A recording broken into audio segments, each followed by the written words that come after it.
Me he ido por toda España y he visto mucho tipo de empresas, no se menosprecien por lo que puedas leer en la prensa, que España pues, no es productiva, es el país que no hay oportunidades, etcétera, etcétera. El mundo está mirando a España, pero yo cada vez más veo interés internacional en empresas españolas. Y yo creo que también el objetivo mío es hacer ver todo esto, visibilizar esto.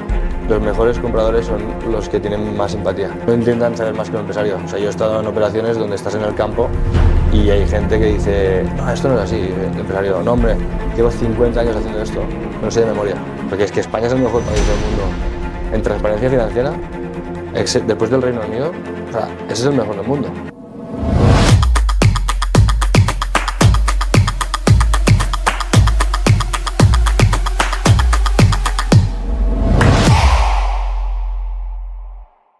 Este vídeo está patrocinado por Aquisgrán, que ofrece préstamos para pymes complementando la financiación bancaria, con un tipo fijo muy competitivo, hasta 10 años de plazo, sin contrapartidas y sin cambiar de banco. Aquisgrán ya ha ayudado a más de 3.000 pymes, con el respaldo de las SGR, el ICO y el Fondo Europeo de Inversiones. Más información en www.aquisgrán.es. Miguel García, fundador de Dili, muchas gracias por venirte al podcast, al evento de Pimeros en Barcelona en diciembre. Un gusto tenerte con nosotros. Gracias por invitarme y por querer saber más de Dili. Muy bien. Y está también con nosotros Alex Espel, miembro de Pimeros y comprador de una pyme en Barcelona, que ha sido incorporado a la conversación de manera un poco improvisada. Contento aquí de compartir por tercera vez con vosotros. Muy guay. Ya, ¿te parece si nos cuentas un pelín, antes de atacar, la verdad que el tema de la compra de pymes es un tema que nos encanta hablar de ello en Pimeros. La oportunidad creo que es interesante y ahora profundizaremos en ello. Cuéntanos, previo a montar Dili, ¿cuál era tu carrera profesional para que te pareciese interesante esa oportunidad? Sí, o sea, Dili es el producto de dos experiencias. Primero haciendo banca de inversión en Madrid, en Arcano Partners, donde hacía M&A del sector financiero. O sea, es decir, ayudábamos a bancos a vender subnegocios tipo cajeros, tarjetas de crédito, o incluso vendimos un banco como Popular al Santander con resolución del FROB. Y ahí darme cuenta que las operaciones que yo hacía, o las que hacía el grupo de generalistas, no eran la mayoría.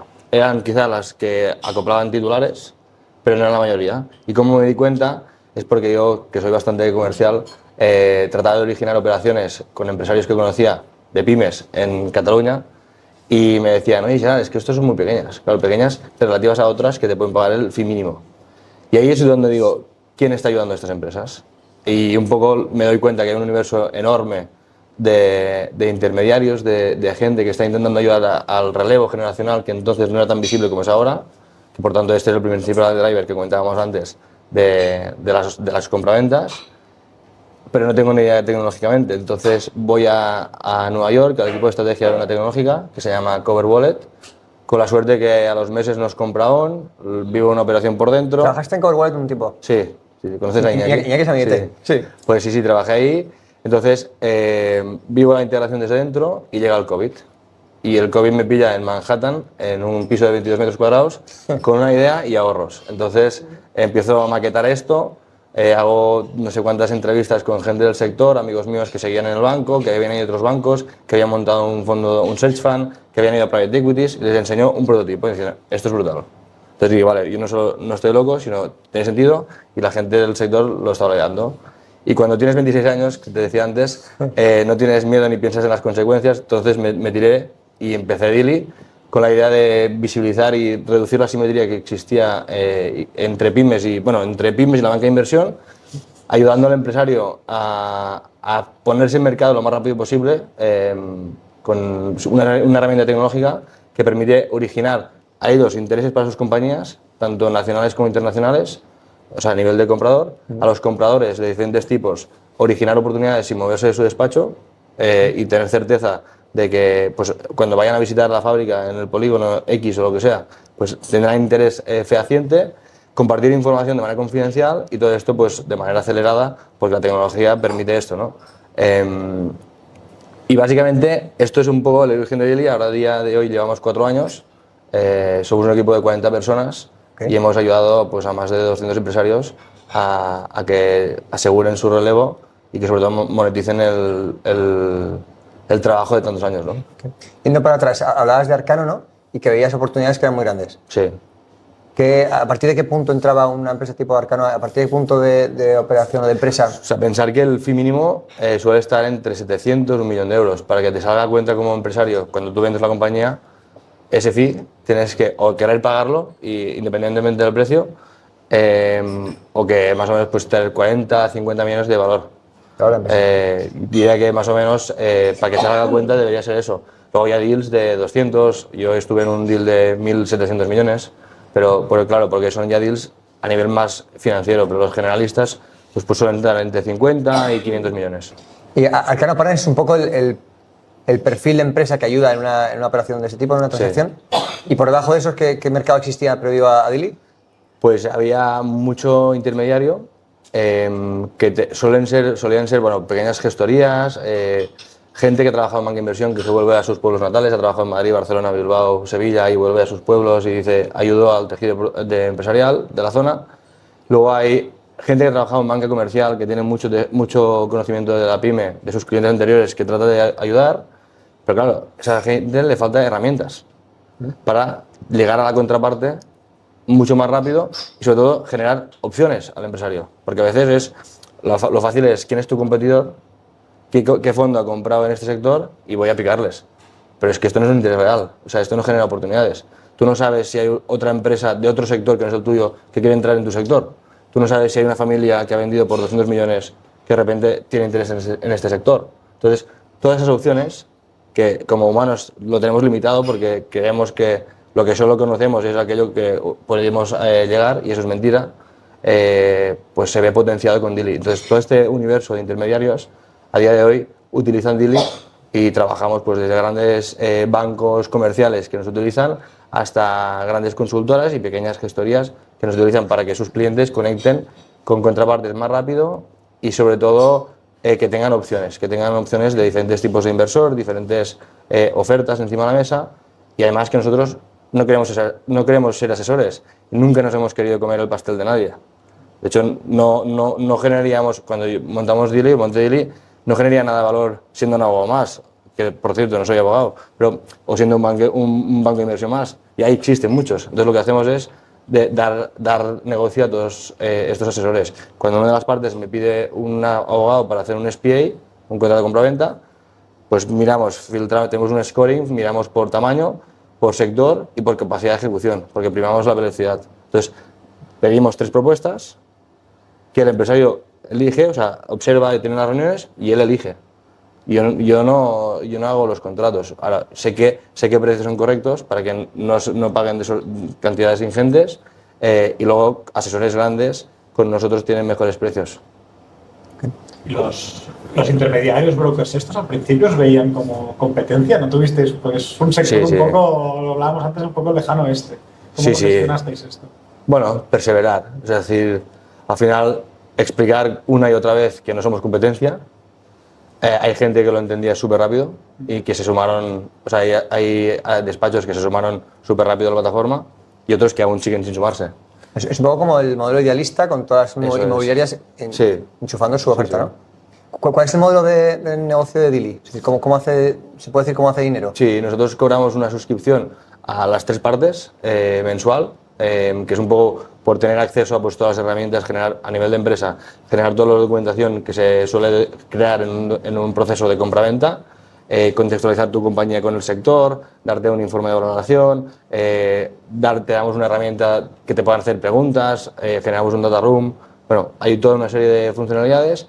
Al comprador, por estar continuamente buscando, tienes recomendadores automáticos en base a tus tesis. O sea, si tú descartas una empresa, pues ahora la plataforma aprende el por qué has descartado y no te recomienda más de estas, ¿no? Entonces, bueno, vamos mejorando todos estos algoritmos y al asesor, no solo por subir a su cliente, sino también por generar negocio. Okay. Y luego a éxito, luego cobramos a éxito, del cual descontamos lo que se haya pagado. ¿A la parte vendedora? A todos.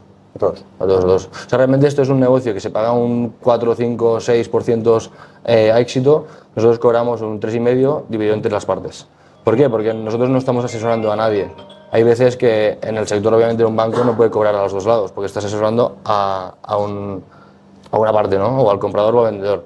Entonces nosotros no asesoramos, ayudamos a las dos partes porque facilitamos las operaciones y por eso cobramos o monetizamos a éxito de los dos lados. ¿Y el success lo repartís? Pues al final el vendedor ya le debe pagar. Si hay un broker, ya le paga como... Hemos tenido de todo. Hemos tenido momentos donde, mira, el comprador ya lo paga todo él, ya es un acuerdo que él hace con el vendedor. La mayoría de veces es el empresario que recibe el dinero, pues paga su parte y el comprador paga su parte. Pero bueno, esto es una negociación entre ellos, nosotros no nos metemos. Hay un contrato con cada parte y luego ya, mientras el monto total sea el mismo, a mí me da igual. Dili, me contabas que ya habéis pasado el punto de break-even. Sí. Que no es poco, ¿no? No es poco. ¿El proyecto, qué tiempo tiene el proyecto? Pues mira, lanzamos en octubre del 21, o sea, unos 4 años. Y en este tiempo ya habéis conseguido, o sea, el año pasado, break-even con 40 nóminas. Sí. Está mal. Pero esto, o sea, parece, pues, obviamente, es trabajo y ejecución y perseverar, pero insisto, yo creo que es un tema que el micro lo está bien hecho, que es que conocemos muy bien el sector, pues que el macro también ha ayudado. Y el macro, esto es un mercado, y él lo sabe, que hoy es más grande que ayer y más pequeño que mañana. Porque hay una generación que va a cambiar de manos y es el trasvase de patrimonio más grande de la historia a día de hoy. ¿Puedes compartir números de cómo de grande es esta oportunidad de empresas? Es que depende del mercado, ¿no? Mira, yo a nivel de España, nosotros hemos hecho análisis, en los próximos 20 años hemos estimado que hay 1 millón de empresas por debajo de 10 millones de facturación que van a cambiar de manos. Esto, a un fin medio X, es una oportunidad enorme. Y si todas estas empresas agregadas, pues ¿cuánto facturan? ¿Qué pueden facturar? Miles y miles de millones. Todo esto va a cambiar de manos. Es patrimonio que se va a ir al bolsillo de los empresarios y va a ser desembolsado por diferentes inversores. ¿Con qué contexto? Empresa española que ha sobrevivido la crisis financiera. No tiene deuda. Gestores nuevos, o sea, gestores compradores, son muy financieros, con ganas de crecer. En España tú miras códigos postales y coexisten diferentes empresas, o sea, empresas diferentes en un mismo sector. Entonces, hay veces que el fondo o el comprador dice, vale, miro esta empresa, ¿qué tienes alrededor? Y puedo ir haciendo un grupo. O sea, estando una empresa de 500.000 euros de EBITDA es interesante, pero claro, si tú le puedes agregar más, te engordas y generas como crecimiento inorgánico, sobre todo, que eso es lo que están viendo los compradores.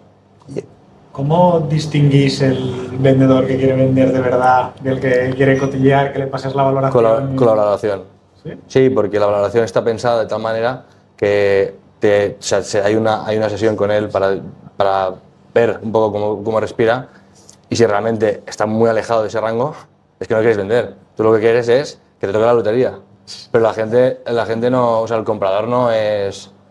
obviamente, si hay un interés industrial concreto y tú tienes algo desarrollado, pero tenéis que pensar que son empresas como la que has comprado tú, o sea, al final muy estables, muy recurrentes, con un crecimiento inexistente o de un dígito, predecible, que esto también es lo que interesa, y con mucha capacidad de cambio, ¿no? O sea, yo lo que veo, ¿no? El empresario pues ha llegado hasta donde ha podido llegar, y a veces por no querer delegar o por querer tener 50.000 euros más al final de año, lo que pasa es que no ficha a alguien, no delega y por tanto limita su crecimiento, ¿no? Que es súper loable, y por eso los compradores están mirando a estas compañías, porque les interesa justo esto, o sea, las oportunidades que ven de hacerlo diferente, y de una compañía súper estable, segunda, tercera generación, crear un grupo, por ejemplo.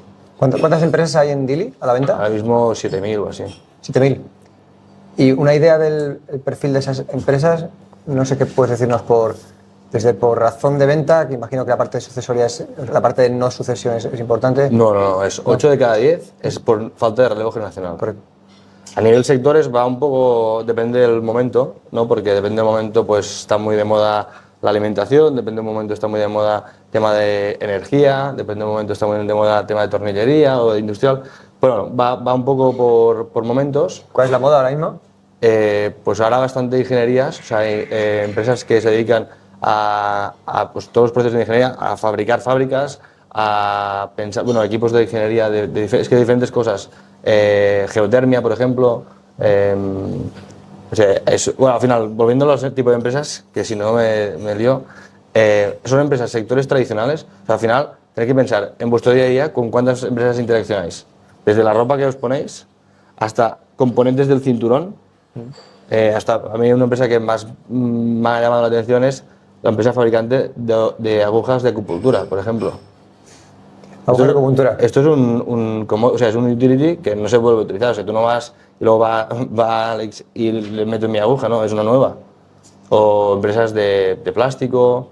Bueno, es que hay una infinidad de recambios, de túneles de lavado, hemos hablado antes. De todo, ¿no? Tamaño de empresa, desde que nosotros nos cubrimos, es de 500.000 euros de facturación hasta la más grande que hemos tenido son 75 millones. Pero la mediana estaría en torno a 4 o 5 millones y hasta 10, 12. ¿Las tan pequeñas se llegan a vender? Sí. Y mi percepción, igual ahí estoy creo que es diferente, entonces con 100.000, 150 euros de EBITDA 100%. cuesta mucho de vender. No. Esto es yo también tenía esta percepción veniendo del banco, pero te das cuenta que no. Y a mí yo me he dado cuenta viendo a una cotizada comprando empresas de esas.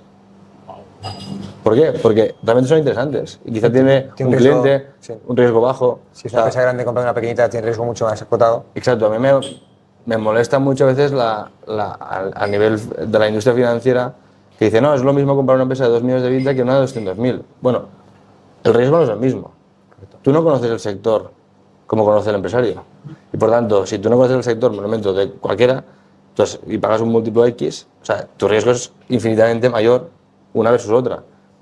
Y el upside financiero de diferentes mejoras es menor en una más grande que una más pequeña. Entonces, para mí la oportunidad es clarísima, ¿sabes? Que es cuando más pequeña, con un mínimo, ¿no? Pero son súper interesantes. Y esto lo he visto, estando sesgado al inicio de Dili, viendo el interés de la gente que ha comprado. Si tú ahora mismo tuvieses un par de millones de euros, ¿qué harías con ellos? ¿Estás obligado a comprar empresas de Dili? ¿Estás obligado a comprar empresas de Dili? Sí, básicamente para mí es la oportunidad. O sea, que para mí es la oportunidad. O sea, no... ¿A qué vintage irías? ¿A qué rango de vintage? Pues desde 250 a 300 hacia arriba. Y trataría de engordarme. O sea, es como una dieta, ¿no? Estoy súper flaco. Pues quiero ganar peso, mucho peso, comprando, porque es una forma de crecer. O sea, el crecimiento orgánico tiene sentido cuando encuentras un poco el filón, pero en empresas tan pequeñas creo que el crecimiento inicial viene inorgánico y a partir de ahí creas equipo directivo y empiezas a intentar crecer orgánicamente. Pero yo iría a partir de esas empresas. Es que hablas de sectores, ¿notáis los sectores que están como de moda, Build Labs, tipo gestorías, fuego, Sí. todo esto? ¿Notáis que Sí. ¿Pero es más en venta o es más comprador o qué? No, tenéis que pensar que cuando sale una noticia, y siempre pongo el ejemplo de cuando KKR compró IBI, que pagó 20 veces el EBITDA, esto es una compañía de fertilidad, ¿vale? Y es una cosa de moda, ¿no? Es una tendencia, etcétera. Claro, entraron muchas clínicas de fertilidad, pequeñas. Yo también por 20 veces EBITDA me vendo, ya. Pero tú no eres... Pero tú tienes 3 clínicas, eres el único ginecólogo, el lunes estás en Madrid, el lunes, martes, el miércoles estás en Barcelona, terminas en Valencia y duermes en Madrid. ¿Qué pasa si es el bus factor, ¿no? Que te atropella un bus. No, claro, ¿quién coge el testigo? Nadie. Vale. Primero de todo, tú no te vales 20 veces. O sea, han pagado 20 veces, obviamente, podemos entrar en discutir si es un múltiplo muy alto o cómo lo van a rentabilizar, pero porque a esa empresa le quitas todo el equipo directivo y sigue funcionando. Entonces, a veces el pagar un precio, o sea, un múltiplo superior, estás pagando cosas que quizás no tienen sentido en una compañía más pequeña. En el día a día en Dili, a la hora de hablar con empresarios, ¿habláis de valoración de su empresa a partir de múltiplo de EBITDA? ¿Utilizáis otras metodologías? Preliminarmente sí, pero luego hay muchos usuarios que nos piden descuento de flujos para intentar predecir qué podría valer. Entonces tienes como los dos inputs, ¿no? El input de múltiplos, que es sectorial, o por tamaño de empresa, tipo de negocio, tipo de clientes, y luego pues entender tu flujo de caja a futuro, 3-4 años. Claro, luego también es verdad que he visto flujos de caja a 30 años, entonces cuando más lejos lo pongas, el valor terminal pues tal vez te sale más grande. Entonces lo hacemos a 3-4 años, continuista, y ahí también tienes como dos referencias. ¿Y múltiplos por tamaño, sectores? Pues son las dos variables que te mueven más. A ver, yo lo más bajo que he visto es casi 2 veces. Y lo más alto te diría que es 8 veces que he visto. Pero un outlier enorme, no es la norma. La norma que suele ser 4,5, 5. Pero dependerá de la Sí, base. Sí. 1.000 a 1 millón de EBITDA. Exacto. Y luego también el tema de las estructuras. Nunca se paga todo el día al notario, que esto también es un trabajo que no es como una casa. O sea, tú no vas al notario y te compra la casa 100%. No, aquí no, porque hay una transición, hay un acompañamiento, hay un trasvase y hay una serie de riesgos que la forma como se ha operado la compañía pues genera unas contingencias que se quedan reflejadas en el contrato de compraventa y donde el vendedor se hace responsable hasta un cierto punto o hasta totalidad o infinito, ¿no? Y se suele pagar pues entre un 60 a lo mínimo, 60%, hasta un máximo, he visto, es el 100% obviamente, pero el máximo un 80%, y el resto suelen ser pagos no contingentes de nada, ni contingentes a un crecimiento ni nada, simplemente es que la venta no caiga. O simplemente es aplazado a 1, 2, 3 años. Lo más largo que he visto son 7 años y el motivo de la empresaria era que le quedaban 7 años para jubilarse y que por tanto pagase más precio y que tenía 7 años para pagar. Entonces, ¿Cuánto tiempo suele quedarse el dueño post-compra? O sea, 6 meses, 12 mínimo, o sea, diría más 12 que 6, pero algunas veces, si el empresario es bastante mayor, pues 6 meses ya es suficiente. Hasta 2 años. 18 meses, 2 años. ¿Y os toca a veces hacer de psicólogo en estos momentos finales o no? Todas las veces. Vale. Todas las Porque veces. acaba siendo casi... Sí. Y más cuando se tuercen las conversaciones. Nosotros somos árbitros. O sea, al final intentamos... O sea, es como el mecánico de una fábrica, ¿no? Que separa la máquina y tienes que echar aceite para que vaya más rápido. Pues un poco es nuestro rol y que no haya fricciones, ¿no? Que el comprador tenga toda la información cuando la pide, ayudamos al empresario a generar esa información o a su gestor, ayudamos a entender ciertas cláusulas que son propias del sector. Por ejemplo, no puedes pedir un aval al primer requerimiento para garantizar el pago aplazado, no es una casa. Entonces, bueno, estas cosas que el empresario desconoce porque no tiene por qué saberlo, pues es un poco nuestro rol de ayuda. ¿Alguna anécdota o ejemplo de estos? Porque seguro que habéis visto alguna situación de estas de deal casi que se cae, que bueno, siempre hay la frase esta de que un deal se tiene que caer 3 veces o 4, ¿no? Antes de...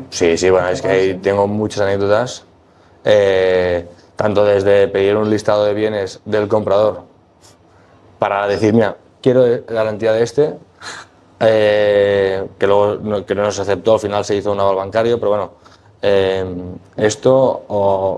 bueno, es que cada transacción es un mundo, ha habido 2 operaciones este año que el día notario nos han presentado el vendedor. Móvil apagado. Todo hecho, penalización si no te presentas, etcétera, nos ha presentado. Wow. Se han terminado cerrando, al mismo precio, o quizá algo más, pero bueno, es que esto es un mundo, ¿sabes? Pero esto pasa en este segmento, que es low middle market, pero es que yo he hablado con private equities enormes, que en operaciones de 500 millones, el empresario ha ido con un cheque que es el break-up fee, ¿no? La comisión de cancelación, de 5 o 10 millones. Y el cheque, me tiro para atrás. O sea, de cobrar 200 a pagar 10. Si estás pensando en comprar empresa, dices, voy a comprar una empresa de, no sé, que tenga 200 de EBITDA, con lo cual que valga 1 millón. ¿Cuánto es lo mínimo que yo tengo que tener como, digamos, empresario o persona que va a comprar una empresa, teniendo en cuenta lo que has dicho de pago diferido, financiación, etcétera? ¿Qué es lo que veis en...? También depende mucho de tu poder de negociación, ¿no? Porque si tú estás valorando en 1 millón, a 5 veces, 4 o 5 veces, pues tenemos lo que tú dices, ¿no? 300.000 euros de EBITDA. Pues mira, o sea, podrías decir que 500 los pagas o 600 los pagas upfront y el resto es 150, 150. Como pagos diferidos. Pagos diferidos, que pueden ser garantizados, pueden ser que mantener un cliente que es el que te genera el 80% de las ventas, puede ser que alguien clave de tu equipo no se vaya, puede haber diferentes condicionantes, ¿no?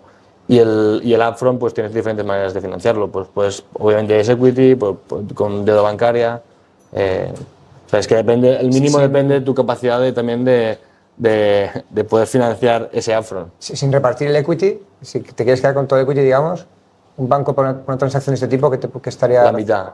La mitad. Sí. La mitad del pago upfront. Sí. O sea, de los 600 te paga la mitad 300, Sí. igual tú tienes que tener 300 para una operación de una valoración de 1 millón. Eso es. ¿Estáis viendo que haya, o sea, quizás más idea privada, pero que hace 10 años estaba como más de moda emprender en tecnología y tal, y ahora quizá hay como más gente planteándose esto? Mucha. Hay empresas tecnológicas muy conocidas que sus directores financieros están comprando pymes. Han salido y están comprando pymes. Vinculado a esto, igual que tenéis perfil de vendedor, perfil de compradores. Pues mira, nosotros tenemos 5 tipos. Que son los private equities, que no nos utilizan como para plataformas, que las plataformas son las primeras inversiones, que son esas las grandes, sino se utilizan para compras que se llaman add-ons, que son complementarias, que son al final pymes. Luego están los family office, que es gente que suele ser que ha vendido sus compañías grandes y ahora deciden seguir invirtiendo en el tejido productivo. El industrial, que el industrial sabe perfectamente, de hecho, hubo un presidente del IBEX que a mí me dijo, tú mírate el listado de empresas que estamos en el IBEX, no hay ni una que sea la misma empresa que el primer día que se fundó. Todas han comprado y han vendido cosas. Entonces, también la frase de, toda buena empresa siempre está a la venta y siempre está comprando. Entonces, el industrial es uno de los usuarios más activos de la plataforma. Luego están los individuales, que individual puede ser directores financieros de multinacionales, socios de grandes consultoras, CEOs de filiales de grandes grupos que se vuelven a su León natal o a su Gijón natal, tienen ahorros y quieren seguir activos y por lo tanto estructuran vehículos para seguir invirtiendo, o gente joven que en vez de emprender algo tecnológico dice, pues voy a hacer algo que ya tengo capacidad de levantar algo de dinero y compro una compañía que esté funcionando. Y luego están los search funds, que yo he sido bastante crítico con el modelo, no porque no crea en él, sino porque el modelo histórico yo creo que ahora está obsoleto. Ahora mismo hoy leía que España es el segundo mercado con más searchers del mundo, con 60. Entonces, si te pones a pensar, el análisis del searcher, somos todos iguales, han estudiado lo mismo. Cuéntanos qué es un searcher, por si alguien no lo conoce. Un searcher, los fondos de búsqueda se pusieron mucho de moda en Estados Unidos y es lo que se llama el ETA, ¿no? Es el emprender a través de adquirir una compañía. Y el searcher es el que busca esas compañías. El modelo tradicional es, levanto dinero, tengo 2 años para financiar la búsqueda de una serie de inversores y luego compro. Entonces, tienes el 100% de la responsabilidad, pero más o menos el 20% del equity. Entonces, bueno, es un modelo que funcionaba, que sigue habiendo muchas oportunidades, pero que es verdad que está súper poblado. Y en innovación, en tecnología, para funcionar o para avanzar, si haces lo que todo el mundo hace, pues no te comes nada, ¿sabes? Entonces, yo lo que he visto es que de las nuevos searchers, los que están funcionando mejor es lo que se llama self-funded, que es el de no me financian la búsqueda, yo me financio mi propia búsqueda, negocio las ofertas, deals más pequeños y luego levanto el dinero después. Entonces, se revierte un poco el equity, es decir, cedo el 20, 25, tengo el 80 y me permite pues, realmente ser empresario y no ser un CEO que con una pequeña participación, ¿no? Entonces, claro, para mí, que haya 60 personas del mismo perfil, con el mismo background, buscando las mismas empresas y a su vez compitiendo con private equity y con industriales, que saben de la industria y tienen más capacidad que ellos, para mí es como un poco contraproducente. Creo que funcionaba antes porque nadie miraba este segmento, pues que ahora todos esos también hacen este segmento. Claro. Entonces hay mucha competencia y sin embargo tienes una posición un poco menos dominante, ¿no? ¿Sabes? O sea, hay muchas cosas, yo he visto muchas historias de searchers que no es fácil. Bueno, es la primera vez que lo hacen, ¿no? Claro, no es fácil. No es lo mismo operar en un equipo de 50 personas dentro de un banco y en una clase de MBA, en una compañía que está en un polígono en Valladolid. ¿Cuáles son estas acciones, si tienes perspectiva, que salen mejor? ¿Tienes visibilidad de una vez que se compra si es el industrial que sale mejor porque ya sabe lo que está comprando? Yo no te diría que hay un perfil comprador que salga mejor o no. Yo creo que hay un perfil persona que sale mejor o no, que es la persona que tiene empatía y sabe empatizar con el empresario, y los mejores compradores son los que tienen más empatía. No intentan saber más que un empresario. O sea, yo he estado en operaciones donde estás en el campo y hay gente que dice, no, esto no es así. Y dice el empresario, no, hombre, llevo 50 años haciendo esto, me lo sé de memoria. Entonces, yo creo que las mejores operaciones es aquellas, de hecho, en los industriales a mí lo que he visto es que cuando compras algo, una pyme, no tienes que hacer nada. Tienes que aprender, tienes que observar. Y poco a poco le vas introduciendo, pero primero tienes que dejar de hacer, porque las empresas y también pasa en los grandes, cuando tú estás en un sitio, intentas hacer muchos cambios, nada. O sea, se van fatal. De hecho, las mejores integraciones, de hecho, los grupos que compran más empresas, o los grupos cotizados, que son los que puedes leer un poco sus annual reports y demás, que compran empresas, los dejan como marcas. Y eventualmente, a los 10 años, la marca va desapareciendo o no. Y esa marca se ha convertido en insignia. Y le das oportunidades al equipo, promocionas a la gente de abajo, ¿sabes? Pero te diría que no va de compradores o tipos, sino va de, yo te diría, de personas. Bueno, si yo tengo una pyme y quiero vender mi empresa a 2 años, la llevas tú en este caso. ¿En qué estarías pensando para que dentro de 2 años sea lo más apetecible posible? Que normalice cualquier gasto extraordinario, que es propio de la pyme española, y que no es malo, ¿eh? Y si no está normalizado, no hay ningún problema. Pero si tienes ya esa visión, que lo normalices. Cualquier gasto o ingreso. Ajeno, sí, o ingreso, sí, exacto. Luego también el que no juegues con las existencias, por ejemplo, en empresas industriales, ¿sabes? Y luego que intentes crecer al máximo el margen y el EBITDA, que es el resultado. Con misma facturación quizá, pero intenta ser más óptimo, que yo creo que va a ir también de la mano de limpiar todos los gastos, ¿no?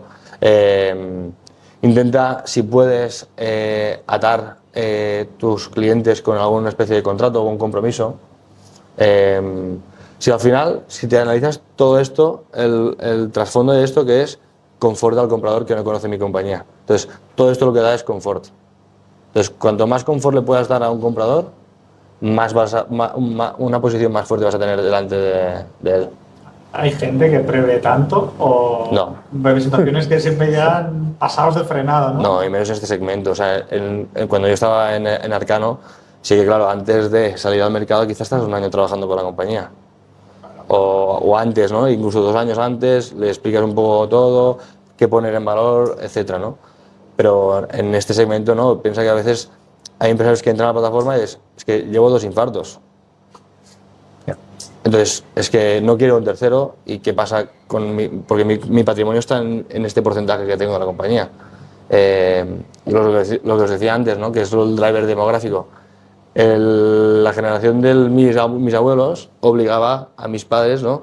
A estar en la fábrica o estar en el campo o estar en la empresa, ¿no? Y la generación de nuestros padres dice, no, hijo, elige, hija, elige. Pues claro, ¿qué han elegido? Ser doctor y ser ingeniera, ¿no? Entonces, ¿qué pasa con los tomates? Solo me interesa el dividendo y ya está, pero generas 120 empleos directos y muchos más indirectos, y este es el principal motor. Una cosa de la que hablamos mucho en primeros, corrige si te parece que no, es que pensando en construir un activo y pensando en que el día de mañana potencialmente puedas querer venderlo o no, cuanto menos dependa la empresa de ti mismo, mejor. Bueno, sin duda, sin duda. De hecho, hay un problema, o sea, os decía de estos 2 años, que es que a veces la mayoría de pymes hay un riesgo de hombre clave, ¿no? O de persona clave, que es que a veces por inercia el empresario asume hacerlo todo, desde las facturas hasta cargar el camión, hasta hacer la fábrica, o sea, fabricar, hasta transportar, he visto.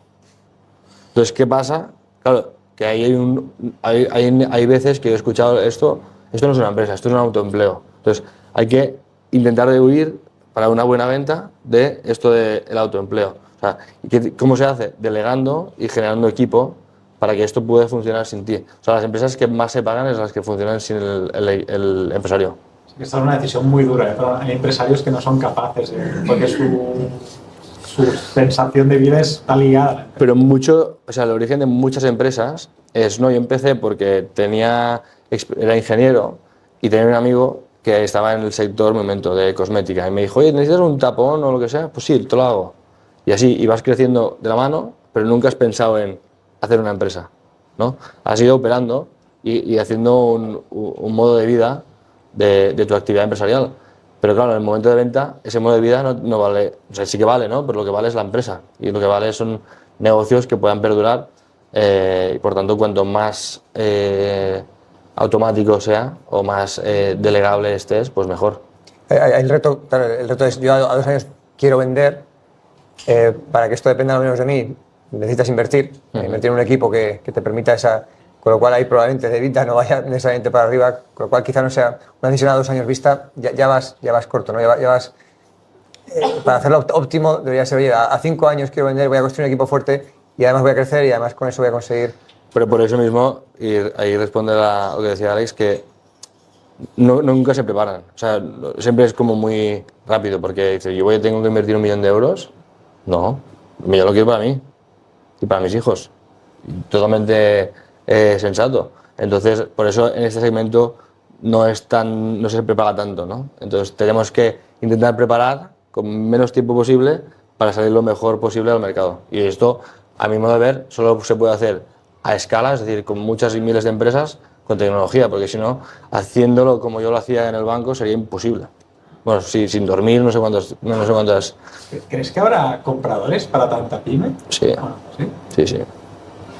Sí, porque el universo es enorme. O sea, por ejemplo, esta semana hemos vendido una compañía a un family office francés que tiene 110 participadas, pymes. No lo conocía. Hay empresas japonesas que están mirando empresas en España. Entonces, claro, el universo comprador no solo son los financieros, son todas las empresas del mundo. Lo que habrá será probablemente un proceso de consolidación, bien de integración y de build-ups, o bien de pues, family offices o fondos que cada vez tengan más y más pymes, ¿no? Sí. Eso es parece inevitable. Sí. Y que la familia que tenga su empresa, pues cada vez... Y ya os digo, o sea, hay mucho family office que me han dicho, mira, tengo X cientos de inmuebles, me los voy a vender todos y voy a comprar pymes. De 0 a 100. Pero es como que han cambiado un poco todo, ¿no? O empresas, familias hoteleras, no las grandes, sino como de cadenas más locales de ciertos puntos de España, se venden el negocio. Y ahora se convierten en una empresa financiera, que es compra empresas, pymes, para ayudarlas a hacer lo que ellos ya han hecho con una empresa hotelera, ¿no? Y dentro de la empresa hotelera, pues que tienes la gente que hace las botellitas de los jabones, la gente que hace la limpieza de las habitaciones, la gente que hace la lavandería, la comida. O sea, hay tantas empresas dentro del mundo hotelero que no es el activo ni es la gestión hotelera, y dices, pues puedo aprovecharme de mi experiencia.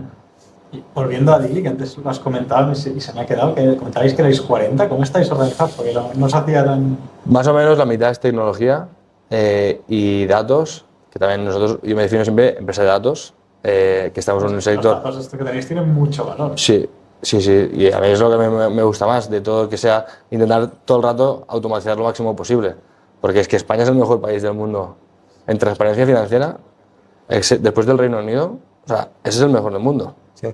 En Estados Unidos no existe un registro mercantil, o sea, existe, pero no es público.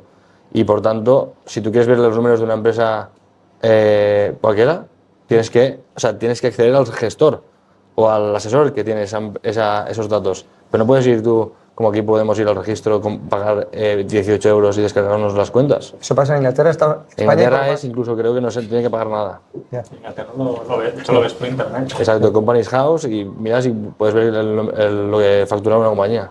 Pero eso no es lo normal en Europa. No. Alemania es bastante más opaco, Italia algo parecido a España, pero tampoco tanto.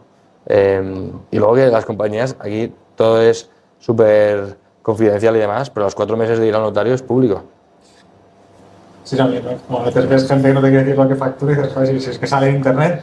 Exacto, o sea que al final te diría que, bueno, volviendo a lo de cómo estamos montados, que me quedan los datos, mitad es tecnología más o menos y la otra mitad es negocio, que dentro del negocio estamos ubicados en la gente que recibe el interés de las empresas, que ahora mismo están hay mucho interés mensual, más de 1000 empresas mensuales, que filtran ese interés y un poco hablan con las empresas, entienden el momento, entienden el perímetro y luego ya pasa un equipo de gestión de la cuenta y luego las operaciones. Cuando, claro, una vez terminas el onboarding en la plataforma y empiezas a recibir alertas, o sea, empiezas a recibir intereses de inversores que a sus móviles reciben nueva empresa de este sector que te interesa. Hostia, la miro. Y todo esto es confidencial, son proyectos aleatorios que, volviendo también a las cosas graciosas del sector, es que tú estás en una operación súper confidencial y demás del sector del acero, que factura 400 millones y tienes 100 de EBITDA, que por tanto hay pocas empresas que con estas magnitudes, se llama Proyecto Iron. sea, proyecto a cero. Entonces dices, joder, no, es que la confidencialidad, ¿no? Y además tienes 3 equipos o 4 equipos mirando esto, que cada equipo tiene 25 personas, entonces como, o sea, la información es súper confidencial, pero que a mí bueno, siempre me ha parecido gracioso, ¿no? Esta parte.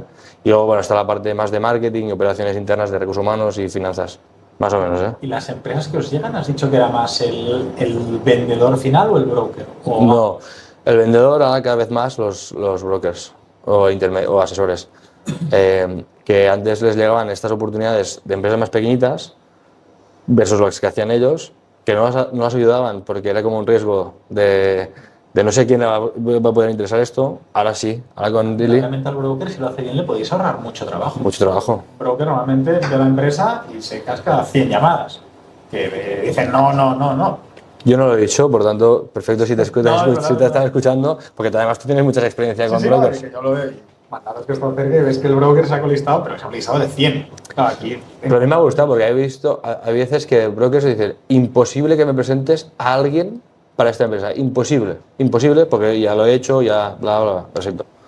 24 horas después, 2 intereses en la plataforma. Esta no la conocía, ya, es que esta es de un sector parecido, pero que no tenías mapeada. Pero sin embargo tiene interés en entrar, ¿sabes? Entonces, esa es la magia de la tecnología, que llega donde la cabeza no llega. Una pregunta, porque al final habéis montado un marketplace. ¿Cuáles fueron los retos al empezar el marketplace? Que es la típica de tienes el reto por la oferta, por la demanda, ¿por dónde empezasteis y cómo salisteis de ese reto inicial? Habiendo trabajado en un banco, lo que siempre nos decía mucho énfasis es lo importante es tener ventas, mandatos. Porque el inversor, que yo lo defino como un león, siempre tiene hambre. Y tú al león le das un filete de Kobe, buenísimo, se lo va a comer, se lo come, o sea, por tanto está lleno, o intuyes que está lleno, pero le das un filete del Mercadona caducado y se lo va a comer. Entonces siempre, o sea, su trabajo es alocar dinero. Y el problema del dinero mundial es que le faltan oportunidades y acceso. Entonces, haciendo este análisis y llegando a esta conclusión, el foco para mí es siempre las empresas. ¿Y cómo arrancasteis? ¿Qué era la parte más difícil? Pues me he pateado todos los polígonos de Barcelona. ¿Sí? Durante la época del COVID, 21, prácticamente todo el año. Todos los polígonos, puerta a puerta. Me cerraron muchas puertas, pero me abrieron muchas otras y me iban presentando. Y a partir de ahí ibas haciendo mancha de aceite por cámaras de comercio, asociaciones empresariales y un poco también intentar hacer bastante comunicación de cómo es un proceso. Es un sector que no se venía hablando mucho de este sector. Empezaste siendo la empresa final, claro, en ese momento el broker no tenía ningún incentivo de dejar sus oportunidades. De hecho, claro, tú vas ahí con 26 años y dices, ¿qué me dices? Yeah. Pero poco a poco, sobre todo también, igual que el lío, hablamos bastante, comunicamos bastante por internet, porque creo que hay que visualizar este segmento. Y a mí no me gusta que la gente se piense que no hay deals pequeños. La mayoría de deals hay pequeños. En noviembre hemos visto que por los registros oficiales unas 400 compraventas. Bueno, o sea, no está mal a nivel de cambio de patrimonio. Entonces, bueno, visualizar todo esto poco a poco, y yo creo que es como los caballos cuando van así, ¿no? Es seguir y no desestimarte, porque a mí, o sea, imaginaos los días donde yo me iba a todos los polígonos y nadie me abría la puerta. Pues obviamente, emocionalmente tienes que ser duro. Mentalmente tienes que ser duro, ¿no? Pero bueno. ¿Arrancaste por polígonos? Sí, sí. Dijiste esto, empresa industrial. Sí, sí. Bueno, es que pues he cogido el listado de teléfonos y llamar a... También lo hice. Podéis vender todo tipo, ¿no? Sí, pero que también lo dice lo de los listados. Pero hay empresas que no tienen ni LinkedIn. O sea, puedes facturar 15 millones, ganas y tienes un equipo y no tienes ni LinkedIn. Sí. Entonces era imposible contratar con ellas, ¿sabes? A las que veía que tenían LinkedIn le escribía. Pero bueno, también es como, no tienes nada como detrás, ni la web ni nada, entonces bueno, ya me contarás más. Entonces hiciste la labor incluso más dura que los del Searchbank, que también sí. Bueno, yo recibo ahora muchos emails de searchers de que me los reenvían las empresas, ¿no? Entonces todos los emails son muy parecidos y tienen una forma de sourcing muy parecida. Entonces, y aparte el leche es el mismo siempre, es me gusta tu crecimiento, voy a buscar una única empresa y que no tenga relevo y yo voy a ser el relevo, ¿no? Ya, pero ¿qué experiencia tienes en el mundo de laboratorios? Ninguna. Vale. Entonces, ¿qué vas a hacer con mi compañía? ¿No? Entonces, bueno. ¿En qué estáis trabajando? ¿Cuáles son las prioridades de Dili ahora mismo?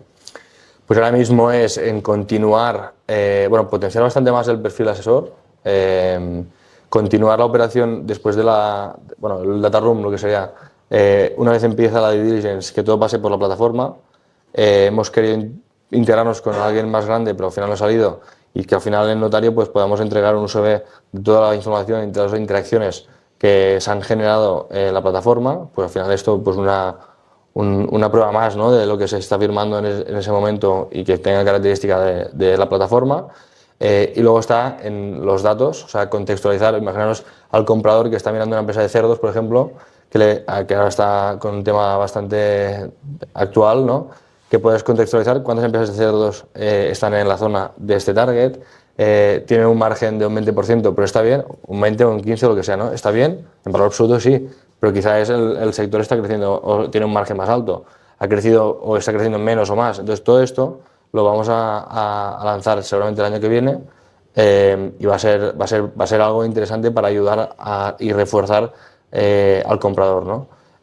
Y para la empresa también, porque a veces no conoces otras cosas, entonces te puede dar herramientas para identificar oportunidades, porque si no se vende, hay empresas que no se venden ahora, pero quizá en 6 meses se venden. Entonces, que si no se vende, tengas valor, ¿no?, de haber estado en la plataforma, de haber entendido más sobre ese sector, todas las particularidades, cosas que te pueden preguntar los inversores que no tengas ahora, ¿sabes? Como qué están pidiendo, darle más peso a lo que os decía al asesor, haciendo las propuestas de asesoramiento por la plataforma. Y luego hay una última pata que es los servicios, que bueno, hay diferentes proyectos en marcha, pues más temas quizá de financiación al comprador, cosas de estas. Pero bueno, estamos trabajando en ello y yo creo que para el año que viene sacaremos bastantes novedades, y al final es hacer lo que se suele hacer en las grandes operaciones para el pequeño mercado, low middle market, con el único objetivo de asegurar el relevo generacional de los empresarios españoles. O sea, el objetivo romántico es este. Okay. Es que, o sea, yo he visto, no quiero ver empresas cerrar, porque sé que valen dinero. O sea, yo ahora mismo he visto una empresa de comunicaciones con 17 empleados, voy a cerrar, pero no cierres, intenta, ¿sabes? Y ahí también os cuento la otra derivada, que hemos intentado vender empresas con ese perfil, que quiero 100.000 euros más, 200.000 euros más la oferta, se rompe el deal, te quedas sin los 2 millones o sin el 1,5 millones y encima tienes que pagar el cierre de la compañía. Ese empleo se ha ido y tú no has visto nada, al contrario. ¿Cuál es la principal razón por la que no se cierran deals? Bueno, pues yo creo que te diría lo mismo, avaricia a veces. Porque si tú ya has negociado un precio, después de una diligence, también como empresario o empresaria, tienes que ser consciente de todo lo que conlleva comprar una compañía y luego tomar el testigo, ¿no? Que si has llegado a un acuerdo, no fuerces la máquina, tampoco.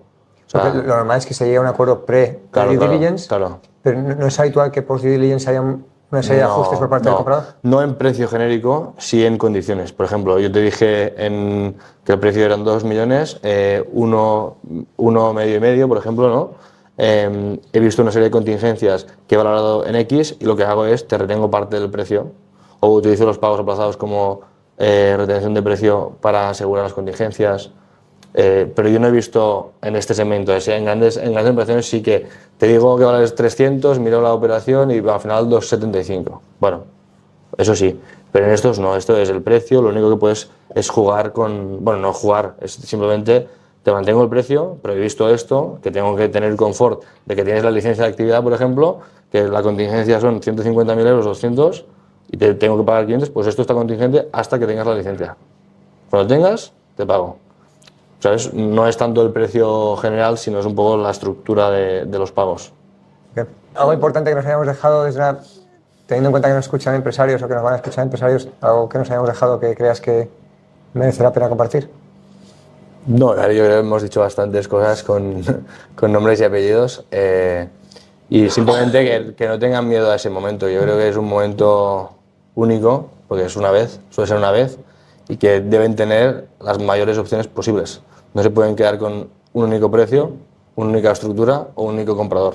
Tienen que intentar encontrar otras, no solo por el precio, que a veces es lo que la gente piensa que es lo único que mueve al empresario, sino a veces es quién se va a tomar el relevo. Hay empresas que me han dicho, yo quiero ir por mi pueblo con la cabeza alta. Entonces, a quien le venda la compañía es muy importante para mí. Y el precio no es tan... O sea, a mí no me va a quitar de pobre el ganar 500.000 euros más o menos en una operación de 5 millones. Obviamente todo el mundo quiere más, pero no sé, a veces el empresario... Eso a mí también me ha sorprendido, viniendo del banco, pero bueno, eso me encanta verlo, ¿no? Y yo he ido por toda... Ahora, después de 4 años, me he ido por toda España.